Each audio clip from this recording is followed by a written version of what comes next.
In 1926, an author named A. Milne wrote a children's book entitled Winnie the Pooh. Winnie the Pooh and all the characters in Milne's book are based upon stuffed toy animals in the bedroom of the author's son, Christopher Robin. The book has been translated into many languages, even Latin. And Winnie the Pooh, the book, holds the distinction of being the only book in the Latin language that made it into the New York Times bestseller list, into the top 10. When I was a child, my parents played a 78 RPM vinyl record of Jimmy Stewart about the adventures of Winnie the Pooh. We didn't have television during my early years, but listening to the stories of Winnie the Pooh allowed us to imagine wonderful happenings. It took us into the world of thought. The cast of characters, these are imaginary characters, with human characteristics, included Piglet, that lovable little pig, who walked around like a person on his hind legs. And then there was Tigger, a very bouncy, extroverted tiger, who bounced around on his tail. And there was Eeyore, the woeful, introverted donkey who ate thistles. And then there was the owl and very nervous rabbit. And of course, the central character was the ever-hungry Winnie the Pooh, a caricature of the boy Christopher Robin's favorite stuffed animal. You may note the necktie that I'm wearing today of Winnie the Pooh. The Winnie the Pooh, of course, was Christopher Robin's teddy bear. And these imaginary characters were always getting into one predicament or another. And I recall a particular poignant and a tender moment. And I'm not quite sure if it was in the book or if it was in a Disney movie about Winnie the Pooh. And it was a quiet time when Winnie the Pooh said to his best friend Piglet, "Piglet, are you there?" Piglet reached out and held Winnie the Pooh's hand and said, "Yes, why?" And Winnie the Pooh answered quietly, "I just wanted to be sure." Don't we all want that assurance? To reach out our hand, to be able to be close to someone, to have the comfort of a friend, to be able to know that someone is there, or as in Winnie the Pooh's words, just to be sure. Well, I've entitled today's message, Winnie the Pooh and You. Winnie the Pooh and You. I first thought about this message over 3 decades ago, and I talked to people who were tired. They were just tired. Spiritually tired, they were physically tired. They didn't feel as though they had any particular talent to contribute to the local congregation or to the work of the church as a whole. They felt frustrated or somewhat isolated or alone. Right now, we're in the middle of summer, but in the winter our days draw shorter, and the daylight hours become fewer and fewer. And in the winter, we will leave for work or school in the dark in the morning, and then we'll get home at dark in the evening. In the northern states, some 600 miles or more north of here, there's even less wintertime daylight than we have in Arkansas. The days are shorter, the nights are longer.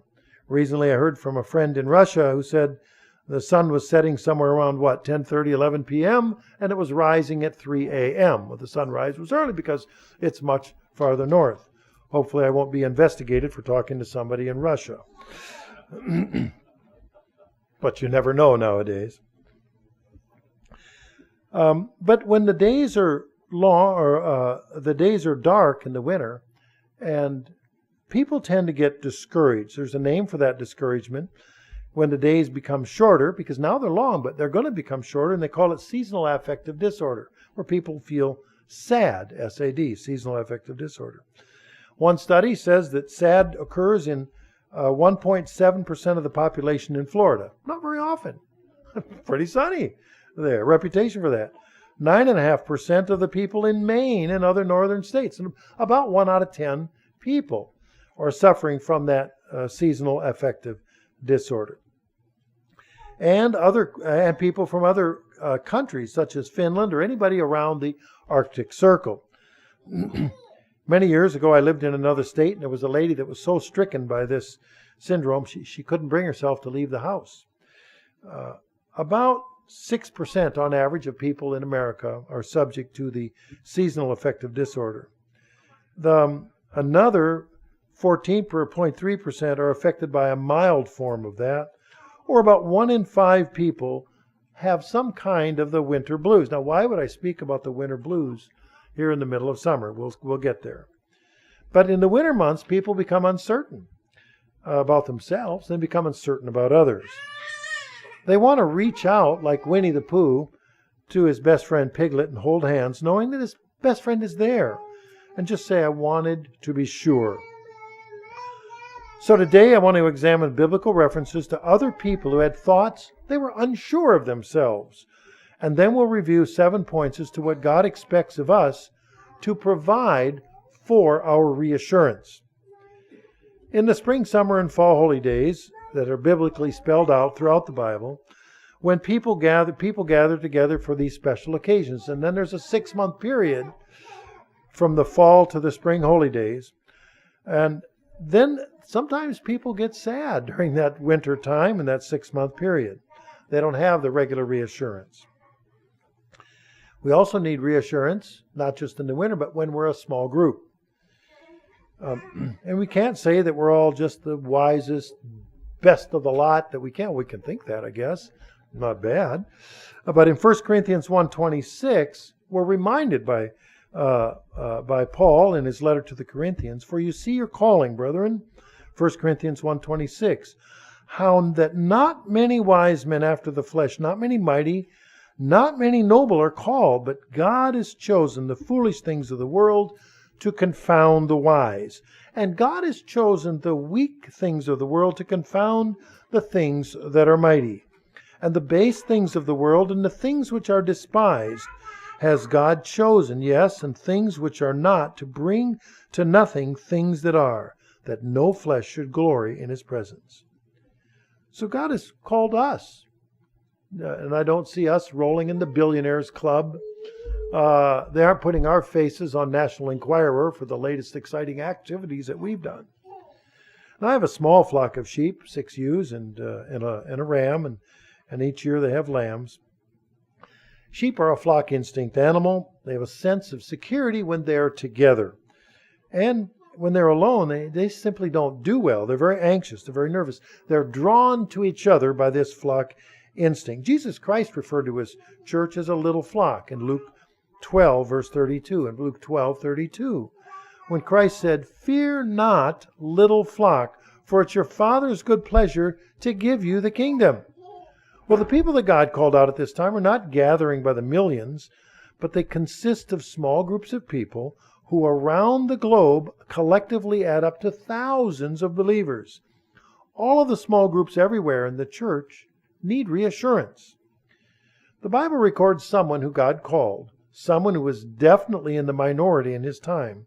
To make matters even more difficult, this man and his wife had to leave their home, the people they knew, and move away. And they moved several times. It wasn't just a one-shot deal.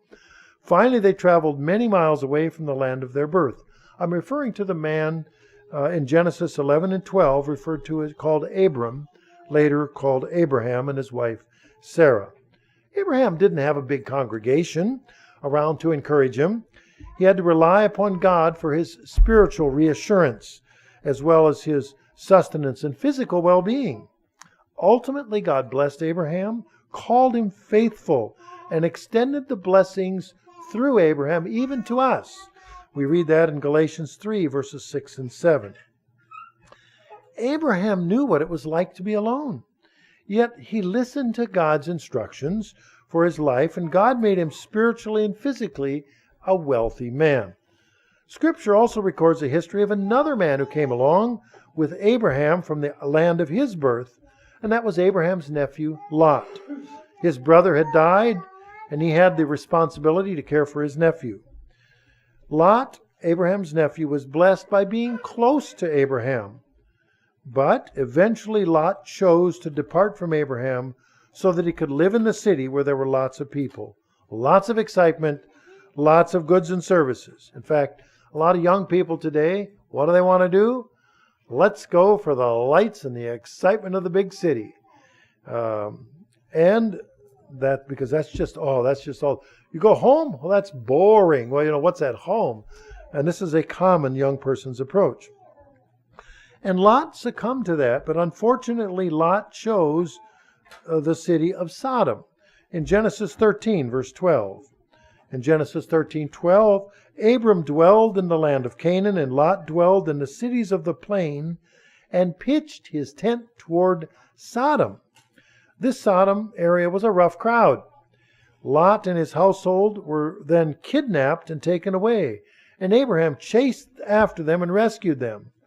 Abraham was there for his family. He was looking out for them and Lot's family. We read that story in Genesis 14 and 15. I'm not going to go through it today. That's not my focus. But when God decided that the wickedness of Sodom and Gomorrah was so great that the cities must be destroyed, Abraham bargained with God in Genesis 19. He said, let's save, if there's 50 righteous, will you save it? And he bargained with God until he bargained it down and he to 45, to 40, to 10. Just save them. And God said he would. It's got to be a pretty sad situation, but God, there were not even 10 righteous people in the city of Sodom. Now imagine if there were only 10 left, God would have saved the city. But there weren't 10. And an escaping Lot, who escaped the city before it was destroyed, had to have felt the heat or the fiery destruction of Sodom and Gomorrah. I called my daughter, who was leaving the camp, Ironwood in Minnesota, driving to Chicago, and I said, there's a tornado warning. I just got it in on my phone. And she was heading east, and I'm heading slightly west and south. And she says, I'm driving as fast as I can ahead of the storm. It's right behind me. I'm driving, the storm is moving 60 miles an hour. She's on a 70 mile an hour freeway. If she keeps up her speed, she can stay in front of the storm, which is fast moving and vicious storm. So she says, I can't really talk. I gotta pay attention on the road. Well, imagine Lot. He's fleeing this circumstance, the destruction of Sodom and Gomorrah. Now, it'll be 2017. It'll be 37 years ago. I was living in Eugene, Oregon, and about north of that, about 140 miles, there was a volcano that erupted on a Sunday morning on May 18th, 10:30 a.m. It was the top 1/3 of Mount St. Helens blew into the sky, and the blast was so strong that 1/3 of the mountain turned into volcanic ash. Enormous amount of energy that was released. The ash was a whitish gray in color. The ash resembled powdered glass, and it was spread westward across the state of Washington, blowing as far away as Minnesota, over 1,700 miles away. A year later, it still looked like there were receding snowdrifts in the ditches, because you could see these drifts as I drove across that area in central and western Washington, even though it was hundreds of miles. People told their stories of the blast of Mount St. Helens. One church fellow was camping some miles away and told that in the middle of the day, the dust was so thick, he literally could not see the hand in front of his face in the middle, or at 10:30 in the morning after the mountain blew. He was on the opposite side of the blast from the mountain, but the dust was everywhere. Some people who lived there refused to relieve the trembling mountain before the volcano exploded, simply perished. A local t-shirt maker saw an opportunity to make a few bucks. And so what he did is he started making t-shirts that said across the front of it, I survived Mount St. Helens. The back of the t-shirt was tattered and full of burned holes, as though the wearer had run away from the volcanic eruption. The fire and brimstone as running away. And I'm thinking, there's Lot running away from Sodom and Gomorrah with a t-shirt saying, I survived Sodom and Gomorrah. I mean, it was the same thought. But Lot left everything behind and escaped with his life. Abraham likely saw the glow in the distance from the destruction of Sodom, because when we look out upon the horizon, depending on where we're at with the hills and mountains and such, we can generally see up to 40 miles to the curvature of the earth before it prevents us from seeing farther. So we can see the glow of lights in the sky from farther away. As a boy growing up on the farm, in Minnesota, we could look into the sky and we could see the glow of the cities that were around us. Maybe 10 miles in this direction, 20 miles in that direction, 15 or 20 miles, and you could look at the reflection in the sky, and you could see the clouds lit up from the lights of the cities down below. You could even pick out cities that were 60 miles away, like Minneapolis, St. Paul, this canopy or this big glow where the city is glowing all the time. So it was with Abraham. It's reasonable to assume that because the city went, that there weren't 10 righteous people. And it must have given Abraham a heavy heart to think that even his own nephew Lot perished in the destruction. He would have no way really to know otherwise. And then what do you think about Lot? How did Lot feel? How did Lot feel to be spared?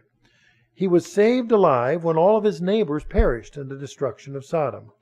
Presumably the fire and brimstone were all around him. Now he might have thought he was all alone, but everyone in the region was destroyed. His daughters thought that there was no one else on earth left alive. In Genesis 19:31, they simply said, there's no one else left. This is it in the whole world. Many years later, generations later, there was a shepherd boy and a future king. His name was David. He was on the run to keep King Saul from killing him. David was an outcast living on the edge of society. And David had the power of the state chasing him, the power of the government. So he, on a moment's notice, he could be in big trouble. It was over 15 years ago.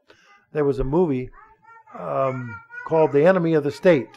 And it showed a fellow who was trying to escape the destruction of some government agency who was out there, and they had helicopters and airplanes and satellites and everything else that was trying. And he didn't know why they were chasing him. And he had tracking devices on his body and didn't know it. And he was scared. He couldn't go anywhere, couldn't do anything. And David was like that. He didn't know where to turn next. Who could be his friend? Who would be his enemy? In Psalm 22, verses 1 through 21, I'm not going to read it all. I'll just quote part of verse 12. But in Psalm 22, David was very, very worried that everything was collapsing around him. And there's a grassy area across the Jordan River, and it's a grassy area called Bashan. And they raised a lot of cattle there. And in Psalm 22 and verse 12, he says, the bulls of Bashan surround me. I don't know how many of you have been to an auction barn, and you've seen what happened when they run cattle that have been raised out in the wild, and they run them in the auction ring. And there's a guy that's calling for bids, and he's in the ring. He has to hide behind the metal posts in order to be safe from these wild animals. They'll just take him out if they could. David felt like that, like the bulls with their horns could take him out. And yet he felt very, very much alone at that time. And he was relatively poor. He was on the run, and the government was trying to kill him. Many, many years later, his son, King Solomon, quite the opposite, had the power of the world. He had the riches and the pleasures that the world had to offer.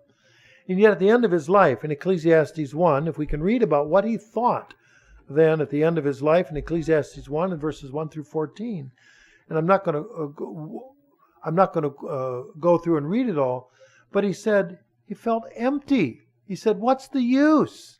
And here's quite the opposite, where he was the government and he had it all, and yet he felt empty. He felt very much alone in that sense.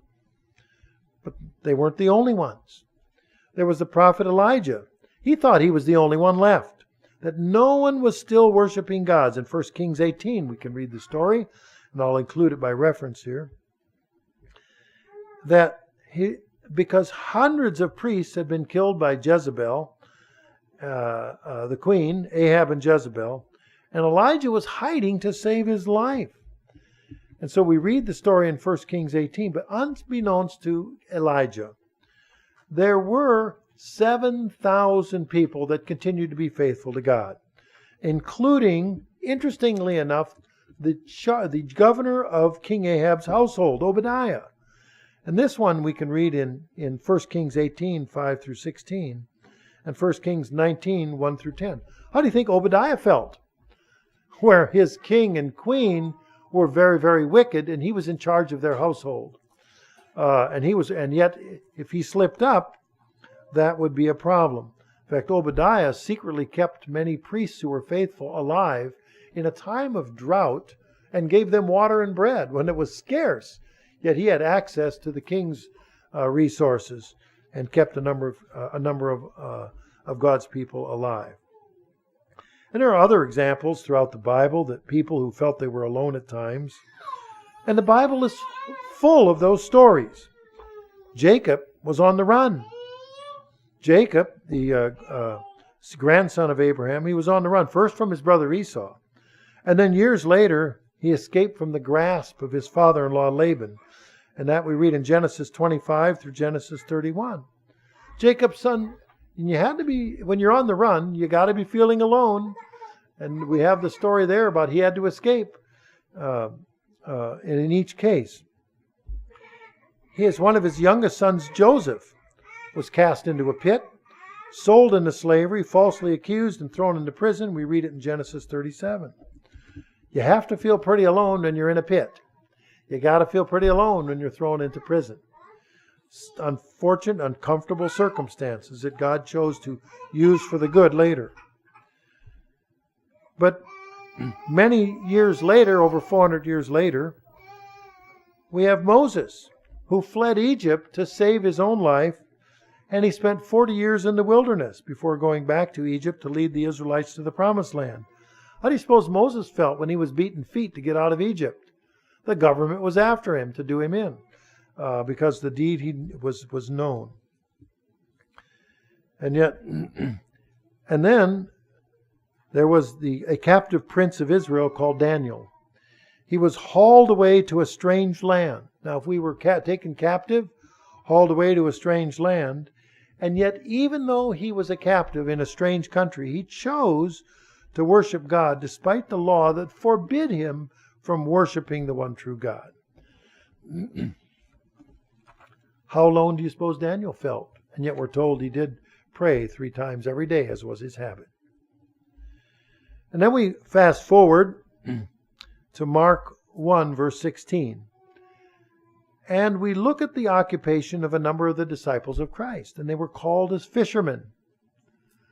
They went out in their boats, they fished and brought them in. Now, I don't know about you, but I've been to fish markets. The fishermen bring in their fish and they sell it when they're out early before daybreak in the morning, and they bring in the fish and sell it. It's hard work. But they were fishermen. What did they do after the crucifixion of Christ? They felt pretty much alone. And in John 21, verses 1 through 3, what did these fishermen do? They went back to fishing. They all felt the sting of discouragement. They needed reassurance, all of these. There was when I was a young man in the church, there was a fellow who was about 10 or 12 years older than me. And when he had come into the church, because he chose to keep the Sabbath day and to honor God's holy days, his wife left him, took his daughters, and moved away to several states away. He knew the utter agony of separation, the pain of coping with a more than difficult situation.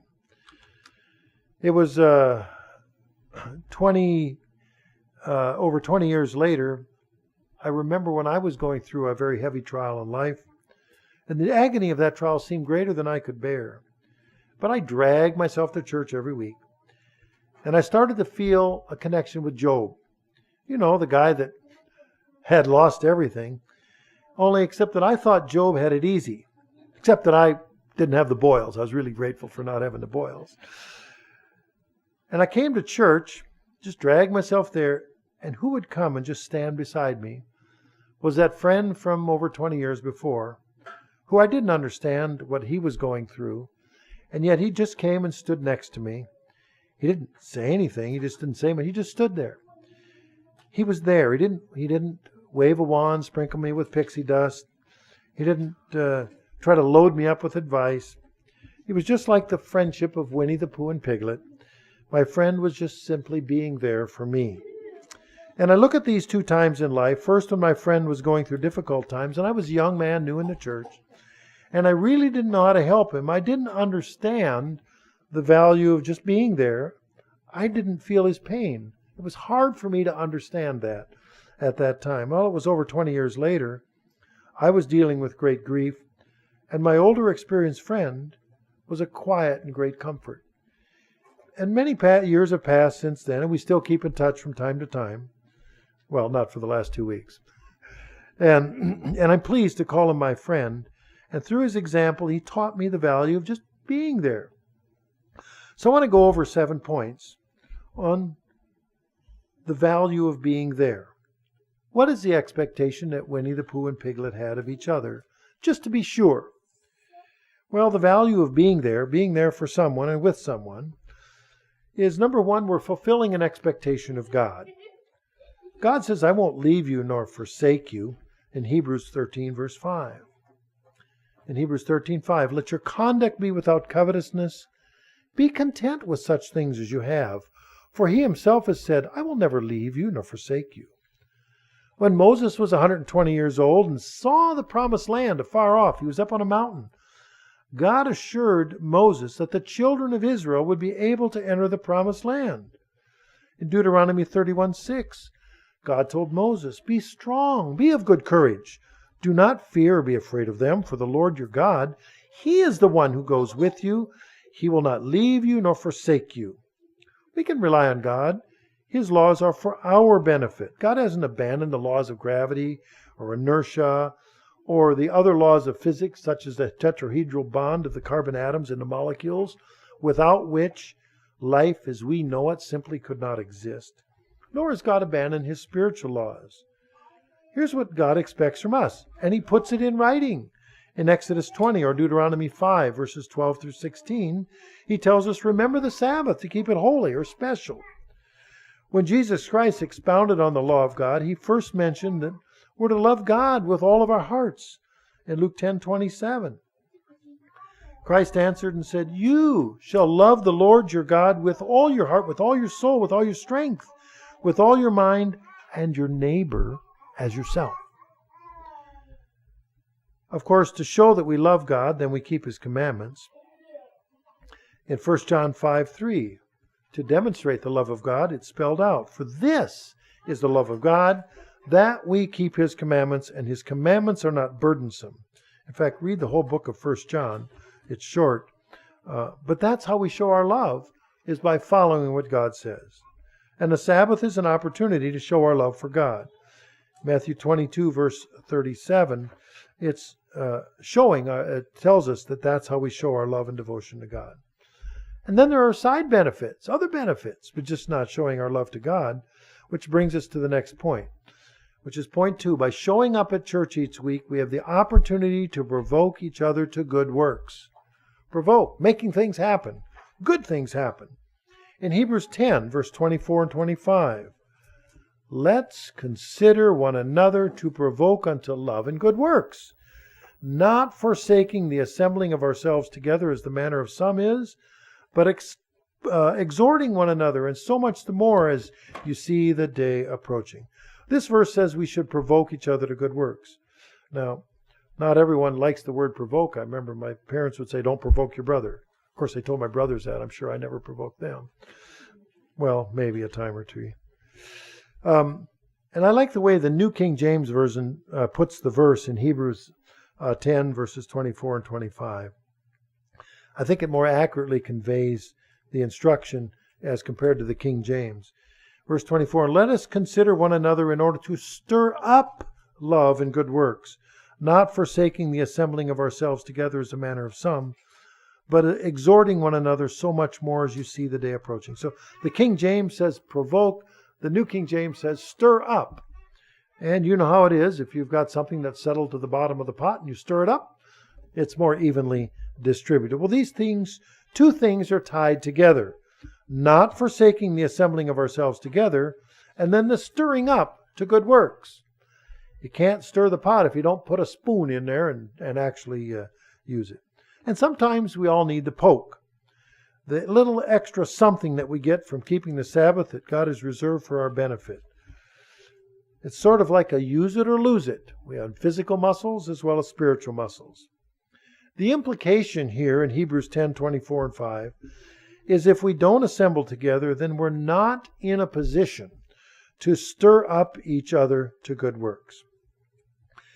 And then point 3, by showing up each week, we are in a position to help others. In Matthew 18, verse 20. By showing up each week, we're in a position to help others.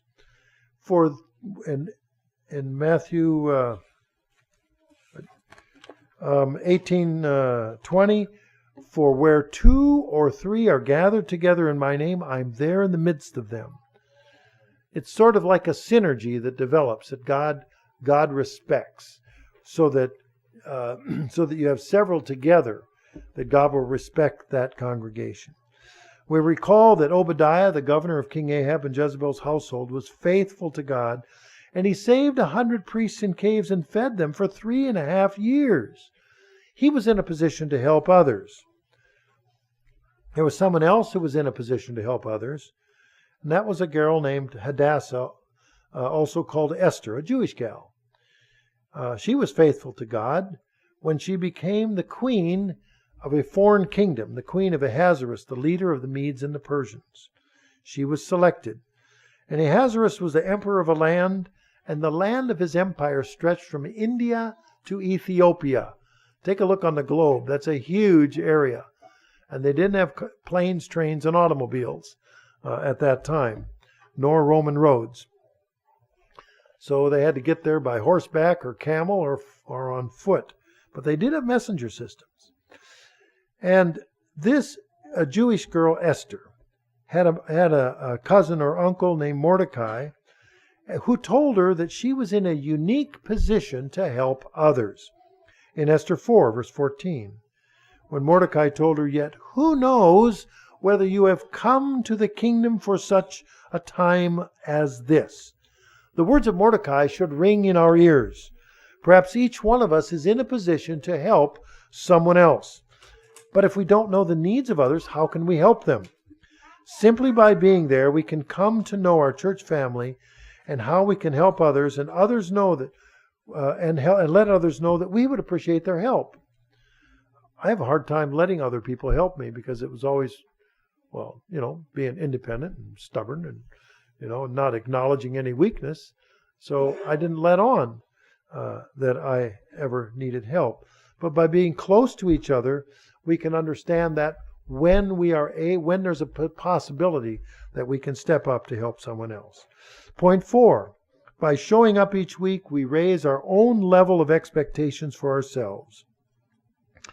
By showing up each week, we raise our own level of expectation for ourselves.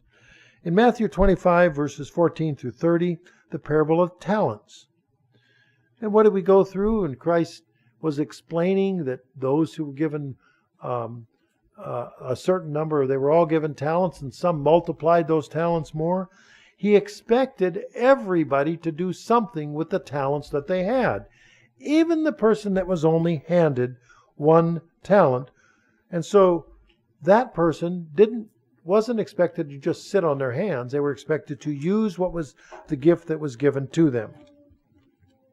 We're reminded to be aware of our opportunities to serve God. Many other people came before we did into the truths of God, and they helped pave the way to provide for our spiritual growth. There's a letter sent out by the United Church of God President, Victor Kubik. I want to read little excerpts of it here because,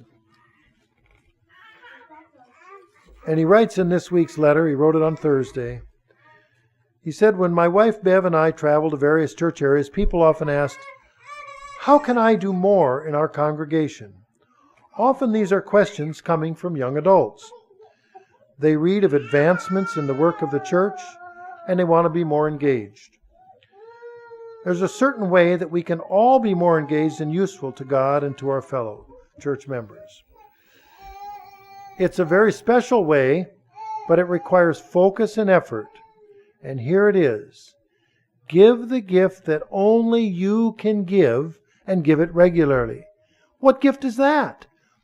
And Mr. Kubik continues to write, as a pastor who has the privilege of serving congregations of the Church of God for almost a half a century, I know that in each congregation there are people who stand out. They really make a difference. They're the ones who always seem to have the needed words of encouragement, who knows what everybody's name and never seem to criticize, who are happy to be at services. They spread joy and cheer. People are glad to see them and their fellow members. These people fulfill what Jesus commanded each of us, that you love one another as I have loved you, in John 13:34. That doesn't mean these people are perfect, but they're giving of themselves in a special way. Anybody can be like these people. Perhaps you already are one. As I know, the United Church of God is full of loving and caring people. But if you want to do better, if you want to give the gift that only you can give, the only thing stopping you is yourself. Here's what you need to do. To give the gift that only you can give requires one important thing. You have to be present. As we read in Hebrews 10:25, let us not neglect our meeting together, as some people do, but encourage one another, especially now that the day of his return is drawing near. Mr. Kubik continues, this cannot be done online. Attending services gives us the needed knowledge and inspiration, but it's also a place where you give of yourself, as Paul admonished in what we just read from Hebrews. The book of Acts records in that very early days of the church that all believers devoted themselves to the apostles' teaching and to fellowship. That's Acts 2:42. The Greek word koinonia, translated fellowship, has deep meaning. It doesn't just mean simply to get together. It represents powerful dynamic of Christian living. The Greek word koinonia means to share, to give, to participate, to contribute, to have in common, to build a physical and spiritual community. Paul uses the word to describe a special gift from God. Quote, the communion or fellowship of the Holy Spirit. And he uses that term in 2 Corinthians 13:14 and Philippians 2:1. So when we speak of our fellowship, which can be either a noun or a verb, Mr. Kubik notes, we speak of a very important spiritual state within the United Church of God. In the context of fellowship, Paul directs us to bear one another's burdens. During our lives, all of us will experience a time when we're in need. Sometimes we may just need someone to listen or simply be with us, particularly when we've suffered a major loss. Sometimes we need physical help. We can't do things for ourselves solely by ourselves. As a pastor, I've seen brethren time and time again selflessly give of themselves, often fulfilling a need even before someone can ask for it. It's inspiring, and the amazing thing is it often inspires others to follow the example. Here's something to consider as we continue to think about fellowship. Some of our younger people may not fully realize how important church services are to the older members of the congregation, especially those who are retired and may be living apart from their families. For these older members, attending services often represents the highlight of their week. It may be challenging and difficult for them to get out during the week, so they look forward to the time of fellowshipping with like-minded people on the Sabbath. These older members may be living in chronic pain. They may be a bit on the lonely side. They may making a point to greet and talk and spend time with the older members may require focus and effort, but it represents a gift that only you can give. It's an important part of our opportunity to fellowship and give and share. The Apostle James tells us to visit orphans and widows in their trouble, which often requires some sacrifice on our part. There's a lot of single mothers and fathers who would greatly appreciate an invitation to dinner with their children, or a volunteer evening of babysitting so they could run errands or have some free time. When members drop by to visit or send a card of encouragement to those widows and elderly who can't get out on their own, that often represents a major gift. I've seen it and continue to see people in the church do exactly these things. Is there an opportunity for you? Great reward awaits you.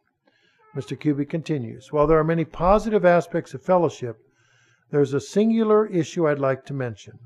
One thing that can quickly disrupt and tear a congregation apart is unwarranted criticism and gossip.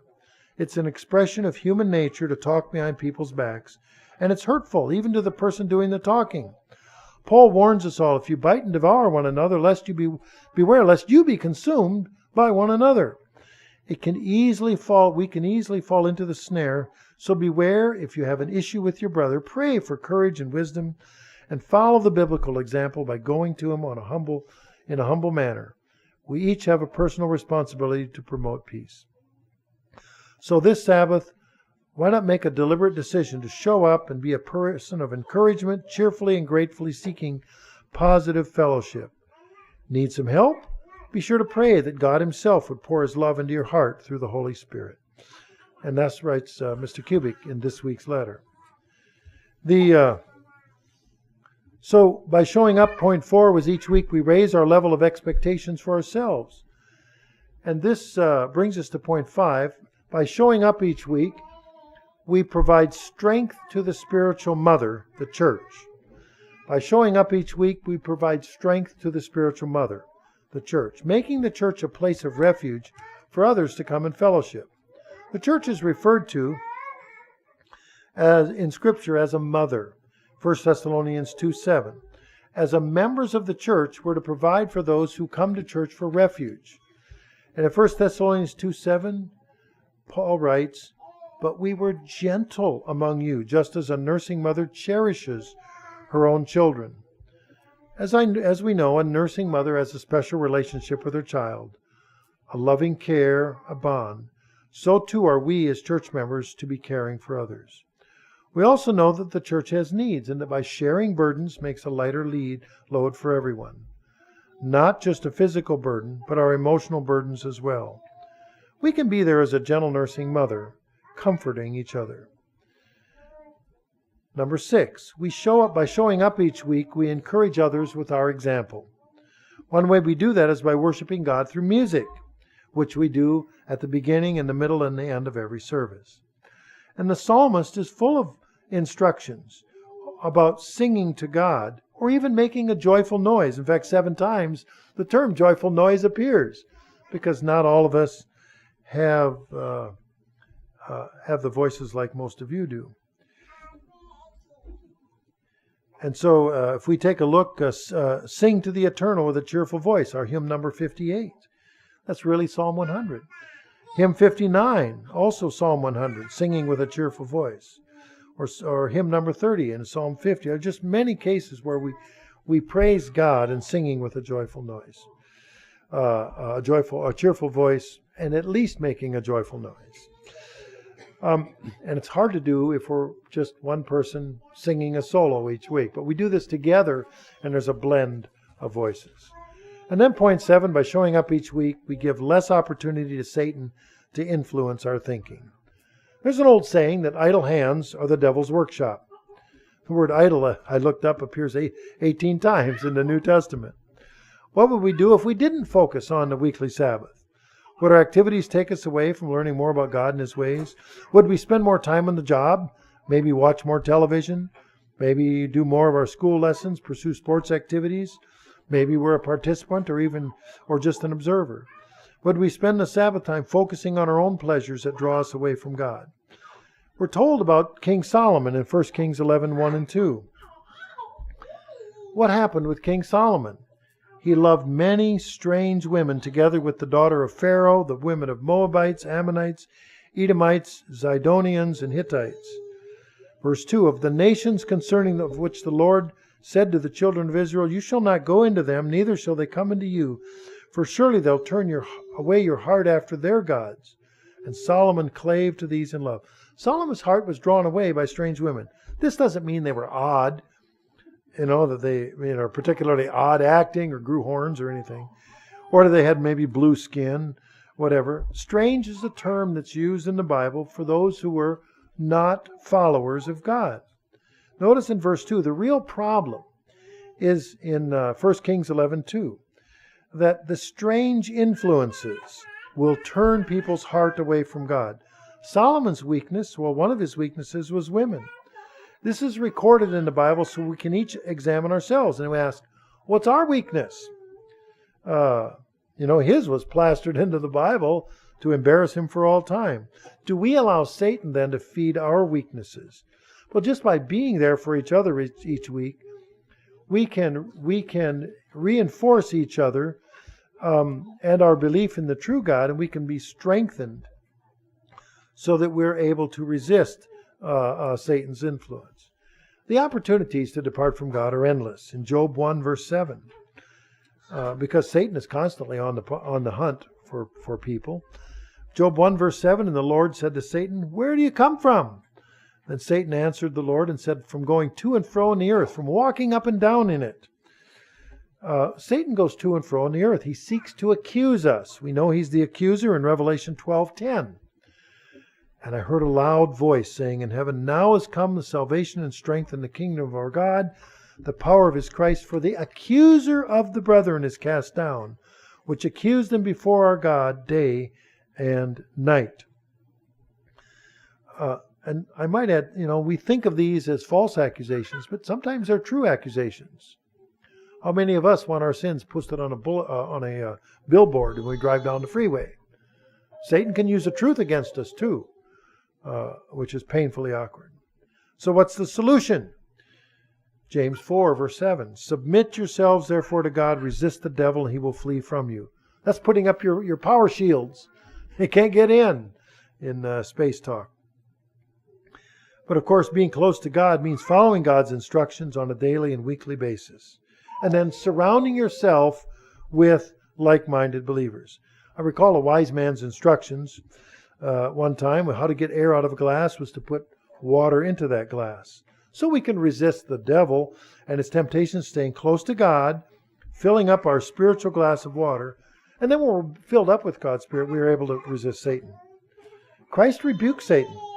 Luke 4:8, and Jesus Christ answered and said, "Get behind me, Satan, for it's written, you shall worship the Lord your God, and him only shall you serve." So Christ set that example. Just rebuke Satan when you sense that coming on. One of the ways we're able to refill our spiritual glasses each week is simply by being there. There's Winnie the Pooh and Piglet holding hands, just reassuring each other. But we should never underestimate the value of being there. So a summary on those 7 points. By showing up each week, we fulfill an expectation of God. Meaning, remember the Sabbath to keep it holy or special. Number 2, by showing up each week, we can provoke or stir up others to good works. Stir up ourselves to good works too, for that matter. Number 3, by showing up each week, we're in a position to help others. Number 4, by showing up each week, we raise the level of expectations for ourselves. Number 5, by showing up each week, we are providing strength to the spiritual mother, the church, making the church a place of refuge for others to come and fellowship. Number 6, by showing up each week, we encourage others with our example, whether in song or in service. Number 7, by showing up each week, we give less opportunity to Satan to influence our thinking. So just as Winnie the Pooh asked Piglet if he was there, and Piglet reached out his hand, and Winnie the Pooh expressed a deep need in all of us, and he said, "I just wanted to be sure." We can also be sure. We can be sure when we attend weekly church services.